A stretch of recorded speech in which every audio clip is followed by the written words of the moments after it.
Good morning.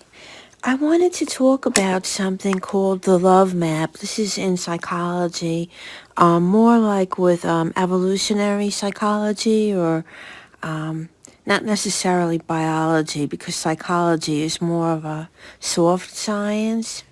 And I had this on my list of little things that I'd like to talk about. And something kind of like triggered. I hope you don't mind if you're listening and I use you as an example. So last night I was in a chat and one of the semi-regulars, we were talking about like I guess family and stuff, and it came up that like their first main relationship was a blonde and the second one was a brunette, and I made a joke about, oh, now it's time for a redhead, and then that person said that well, in between the blonde and the brunette they were with a redhead. And so it's funny. There is something in psychology, I don't know how common it is, the information like on the internet, like if you Google it, but it's something called the love map, and it's not about geography, well, not of a place. I had mentioned like in a previous video or two about Freud threw out a theory called the Oedipus complex, that when a young male child, this would be like heterosexual, is developing, usually between the ages of 3 and 6, he is attached to the opposite sex parent, which would be the mother. And there's also something called the Electra complex. Jung was the one that threw that out there. And that's like the same thing, only the little girl is, attached to her father. So anyway, it's just part of our normal emotional development. And sometimes with the love map, it's not necessarily about a parent. Okay, what the love map is when you were very young, a little, usually around the ages of between 3 and 6, there was someone that you loved, in a childlike way, but that you had a little feeling of, that young to feel like a romantic love is kind of weird, but like, we'll just use the word love, because it's very pure and innocent. So it could be, when you were a little girl, your father looked a certain way, or a little boy, like, there was some physical characteristic about his mother. And it could be a sister, an aunt, a grandmother, or even like a kindergarten teacher. But there was someone that he felt like he loved as a child. And it makes like an imprint into your subconscious. So now when you start going through puberty, okay, now, you're starting to feel, I'll like make it a little more pleasant and less offensive to say, when you're going through puberty, now you're developing hormones and romantic feelings. And so most men, and probably women, but well, I'm going to talk about men, have a type. And like, for instance, the person that I'm with now, my partner, I met his mother as an older woman, and she has similar coloring to me. And actually, we had similar personalities. She was from the north, too. He's southern. So, like, in other words, she had, like, blondish hair, light skin, light eyes, and kind of a... Yeah, the personality's very similar. We got along really good. And his high school sweetheart, definitely resembled me and his mother. But the odd thing is he ended up marrying someone who looked a bit different. And then, years later, me. So, like, that would be like kind of a love map, but like, there was a little. Think of Rod Stewart and Larry King. These people are not really relevant now with the younger generation, but like a middle-aged person. Rod Stewart always went with a blonde, married a blonde, and same thing with Larry King. They definitely had a type. I mean, you know, some men like body parts, like some men are attracted to a certain type of figure or like legs, boobs, butt, whatever. And they go for a certain body type. Some like certain coloring. Usually it's, I noticed over the years being a blonde that certain men definitely liked blondes. I had a strong preference. Yeah. So, when I first started dating after my marriage, I had some people that were in my life just for like a season, but like it's like some of them would mentor me, and some of them were the opposite sex.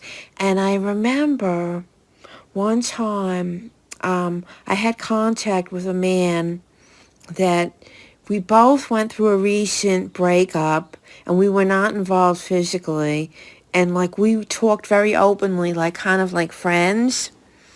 And we talked about like our previous relationship. We had like a lot of parallels, and like we actually cried like to each other, and we helped each other, like, and it was like one of those things that was good for a season. And it just kind of like he went his way and I went mine, but like it was not a romantic thing. But he taught me something. And this man, if he wrote a book about what he knew, I think he could be like a multimillionaire.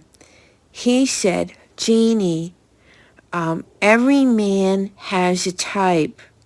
And sorry to the person that I was chit-chatting with last night.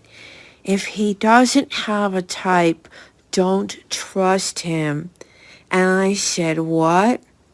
This conversation had come up with me and we'll call him Bob.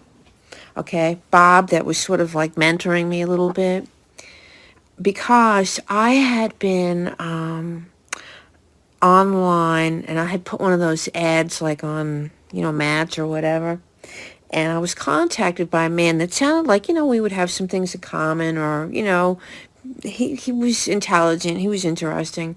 But he had written in his ad, I don't know if I would want like a long-haired blonde or a curly hair brunette, or like a redhead with like a pixie hair, like a short hair. Like, in other words, he was open to all types of women. And when I was talking to Bob, he said, go get the ad and read it to me. And he said, no, I don't think this is going to be good. And I said, why? Everything else sounds good. He said, because he doesn't have a type. He said, trust me, if they don't have a type, like they're not like aggressively pursuing. It's like maybe like they're being passive, or they're just going with whoever's there. I don't know. Maybe some men are just like, they like a buffet. They're a connoisseur of women, and they do enjoy variety. Yeah, Hugh Hefner, by the way, this is an aside, his first wife, before he was Hef, and then later Barbie Benton, who I think was like someone he really loved. If you look at them, pictures of them around the same age, they look very similar. So, but then Hef was also with a bunch of blondes. But he was what I believe a very sexually confused man, so I wouldn't use him as an example. Now, Rod Stewart and Larry King went for blondes. They just, now being a blonde, maybe it's narcissistic of me to say, oh, they went for blondes because I'm blonde. But like, in other words, they knew what they liked and they went for it. Because let's face it, yeah, personality. But when it's a romantic relationship, chemistry is the glue that binds the rocky times from falling apart. It's like you have to have that combination. So anyway, back to the love map. So when a boy is young, between the ages of 3 and 6, um, he's gonna have contact with a woman, and this is for heterosexual male, and he feels a love for her, and it's imprinted what she looks like. And when he gets to that age of puberty, for some reason, like when he's in school or whatever, he might meet a woman and something about her seems familiar or comfortable just based on her physical appearance. That's because she fits the pattern of the love map, and it evokes certain emotions in him, like transference, like if his mother had blonde hair and he loved his mother, and he whatever, that's an emotionally healthy reaction. When he's around the blonde-haired woman that now reminds him of his mother, he has a feeling of comfort, security, peace of mind, love, whatever. Hopefully there was a stable environment at home. Like, let's say his mother was a brunette. He might meet a blonde that's attractive, but she just doesn't do it for him like the brunette does. So, back to what Bob said. I said, okay, I will take into consideration what you said, but this man is local, he's intelligent, blah, blah, blah. So I started dating this man, and I don't know what his ex-wife looked like, but like, I wouldn't say he was screwed up, but he had like he didn't do anything bad. He was like an upstanding person. I think he was a caring person, but he had some situations in his life that, it kind of made it hard for him to get into anything that would have been acceptable for me for it to go to the next level. So we just sort of had a friendly parting of the ways. But afterwards, I said, Bob, you were right. He just seemed like he was not, he didn't have that drive. I don't mean physical, but like emotional drive. Like wow, And after that, it's funny, like, if I met someone, that was a potential romantic interest, a lot of times their ex had blonde hair. And if they didn't, it was like a tiptoe with this one, you know? And it's funny. I think I only had a really handful of serious relationships, but okay, the younger one got married to a woman that I would say resembled me, and the one that was older than me, I don't think he ever really remarried or got into a serious relationship after me. He was just a little out there. But his ex-wife, I could see some similarities. She had like a Nordic look to her. And the man that I'm with now, like I said, the mother and the high school sweetheart, we all resemble each other. So I'm sorry to the person that, you know, with the blonde, the brunette, and the redhead. Now, seriously, um, I don't know if I have a type. I think I attract a certain type, and so maybe that's the type that I like, because I would not want to be involved with someone that wasn't attracted to me. I find it very unattractive to be attracted to someone or like someone, but they're not really, like, they're not, they don't find me attractive, like, to me it's a turn off. Um, One time when I was taking my kids to church, I met someone, and I had like a little bit of a attraction, and he was a real, pardon my French, asshole. He was just an asshole. and he was kind of rude to me, and the attraction went away immediately. Immediately. Boy, it went away. And the funny thing is, one time he brought his mother to church, and the mother, like, talked to me, and she looked like me. He had a bad relationship with his mother, though. He was confused. Um, so anyway, I just find it real interesting how people go through life. Well, I shouldn't judge. I only found this out as an older person. But I think I had an idea when I was younger about, men having a certain type. And what I also found was men that had light hair and light eyes generally went for a dark-haired woman. And men that had, like, dark hair liked blondes. And I grew up in Ozone Park, Queens, which was a predominantly Italian-American neighborhood. And let me tell you something, they like blondes. Oh, yeah. And Hispanic men, definitely, they like blondes.